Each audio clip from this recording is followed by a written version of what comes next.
సాలే మూవీలో మీరు కొత్త ఆర్టిస్టులకి మీరు ఎంత పేమెంట్ ఇచ్చారు? వాళ్ళ పేమెంట్ కన్నా ఎక్కువ క్యారెక్టర్ ఇచ్చాను. పేమెంట్ కన్నా క్యారెక్టర్ వాళ్ళు హ్యాపీగా ఫీల్ అయ్యారు. పేమెంట్ అనేది ఏంటంటే హీరోయిన్కి అమౌంట్ ఇచ్చా, క్యారెక్టర్ ఆర్టిస్ట్కి కొంతమందికి అమౌంట్ ఇచ్చా, లేడీస్కి బాయ్స్కి కొంచెం ఛార్జెస్ ఇచ్చాను. వాళ్ళు కష్టపడ్డా వాళ్ళు అయితే కొంచెం అమౌంట్ అనేది ఇవ్వడం జరిగింది. And train tickets, bus tickets తీసాను. వాళ్ళు హ్యాపీగా ఫీల్ అయ్యేలా చూసుకున్నాను. మీరు సాలే మూవీలో లొకేషన్స్ ఎక్కడెక్కడ షూట్ చేశారు? సాలే మూవీ లొకేషన్స్ అంటే చాలా మిరాకిల్ అని చెప్పాలి. ఎందుకంటే ఆ లొకేషన్ దొరకడం మాకు అదృష్టం అని భావించాం. లొకేషన్ కోసం ఆల్మోస్ట్ 1 month తిరిగినట్టు ఉన్నాం మేము. 1 month తిరిగాక అప్పుడైతే మాకు దొరికిన లొకేషన్స్. సాలే మూవీ లొకేషన్స్ వచ్చి బండ్లగూడ కేసరి అనే ఒక విలేజ్, హైదరాబాద్ నుంచి 35 kilometers దూరంలో తీసుకున్నాను లొకేషన్స్. 90% మూవీ అక్కడే షూట్ చేశాను, 10% మాత్రం కొన్ని దుక్కును షూట్ చేస్తాను అనమాట. అది జరిగింది. యాక్చువల్లీ ఎవరైనా అయితే ప్రమోషన్స్ స్టేజ్ మీద గ్రాండ్గా జరుపుకుంటారు, మీరు ఏంటి ఏదో చిన్నగా షార్ట్ ఫిలిమ్స్ లా చేసేస్తున్నారు? ప్రమోషన్ అనేది సినిమాకి ఎంత బడ్జెట్ పెడతాం అందులో సగం బడ్జెట్ ప్రమోషన్ పెట్టాలి. ఆల్రెడీ చిన్న సినిమాలకి అమౌంట్ అంతా అయిపోయి ఉంటుంది. ఇప్పుడు ఈ సెట్లు వేసి, యాంకర్స్ని పిలిచి, సౌండ్ అండ్ స్టేజ్ ఇవన్నీ వేసి ప్రమోషన్ చేసి మనీ అంతా వేస్ట్ చేయడం కన్నా మనం ఈ చిన్న న్యాచురల్లోనే ప్రమోషన్స్ తీసి ప్రమోషన్ చేసి ఎలా చేయాలి అనేది నాకు ఐడియా ఉంది. ప్రమోషన్ ఎలా చేయాలన్నది దాన్ని బట్టి నేను ఈ చిన్న బడ్జెట్లో ఈ లొకేషన్స్లో ప్రమోషన్ చేసి దానికి ఒక గ్రాండ్ ఇయర్ అనేదాన్ని తీసుకురావడం కోసం వెయిట్ చేస్తున్నాను. మరి మీరు ఒక్కలే ఇంటర్వ్యూ చేస్తున్నా, మరి మీ టీం అంతా ఏరి? యాక్చువల్లీ సినిమా మొదలెట్టినప్పుడు 10 మంది అనుకున్నాం, మేల్ పిల్లర్స్.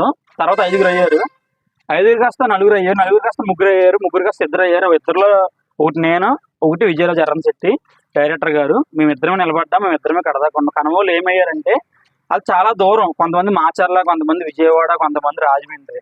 వాళ్ళ పనులు మానుకొచ్చి అంతటిగా బడ్జెట్ పెట్టుకుని ఇక్కడ వచ్చి చేయాలంటే చేయలేరు. ఆల్రెడీ కొంతమంది షూట్లో చేస్తున్నారు, ఇంకొంతమందికి ఇంట్రెస్ట్ లేదు. ఎందుకంటే సినిమా చేసాం అయిపోయింది, మనకి అంతా వద్దు అని వెళ్ళిపోయారు కొంతమంది.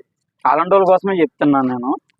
ప్రమోషన్స్కి వచ్చి చేసుకుంటే వాళ్ళకి ఫేమ్ ఉంటుంది, నెంబర్ 1. నెంబర్ 2, ప్రమోషన్స్లో కనపడతారు కాబట్టి వాళ్ళకి ఈ ప్రమోషన్ ద్వారా వేరే అవకాశం రావచ్చు. అందుకే ఎవరైనా చేసుకునే వాళ్ళు ఉంటే వచ్చి ప్రమోషన్ చేసుకోండి. మీరేంటో 10 మందికి తెలుసుకోండి, దానివల్ల 10 అవకాశాలు వస్తాయి, మీ లైఫ్ కూడా చాలా బాగుంటుందని ఈ విధంగా నేను మీకు తెలియజేస్తాను. సాలే మూవీ October 2 అయితే రిలీజ్ చేయబోతున్నాము. మీ అందరూ మాకు సపోర్ట్ చేయాలని కోరుకుంటున్నాను. ఈ దసరాకి ప్రతి ఇంట్లో పండగ ఉంటుంది, అలాగే మన సినిమా కూడా ప్రతి ఇంట్లో ఒక పండగ నిలవబోతుంది. 10 మిడిల్ క్లాస్ ఫ్యామిలీ కూడా కేవలం 1 GB డేటాతో మన సినిమా అంతా ఫ్యామిలీ అంతా వాచ్ చేయొచ్చు. ఇది ఒక ఫ్యామిలీ ఎంటర్టైన్మెంట్. ఒక అమ్మాయి, ఒక అబ్బాయి ప్రతి ఇంట్లో ఉంటారో వాళ్ళు కంపల్సరీగా మన సినిమా చూడాలి. చూసి వాళ్ళే మార్పు చెందారు అనేది మన సినిమా కింద కామెంట్ చేయండి. అలాగే ఇంకెవరైనా సరే మన సినిమా అప్డేట్స్ ఇప్పటిదాకా రాకుండా ఉంటే easy cinema YouTube channel subscribe చేసుకోండి. October 2 గ్రాండ్గా మన సాలే మూవీ రిలీజ్ అవుతుంది. ఎప్పుడులాగా ఎన్ని షోలు ఉంటాయి మూవీకి, అన్ని షోలు కాదు మంది. 24 hours 7 days 365 days షోలు రన్ అవుతూనే ఉంటాయి. అదే ఈసీ సినిమాస్. తప్పనిసరిగా అందరూ చూడండి, నాకు సపోర్ట్ చేయండి. మేము మీ సాలే టీం. బై.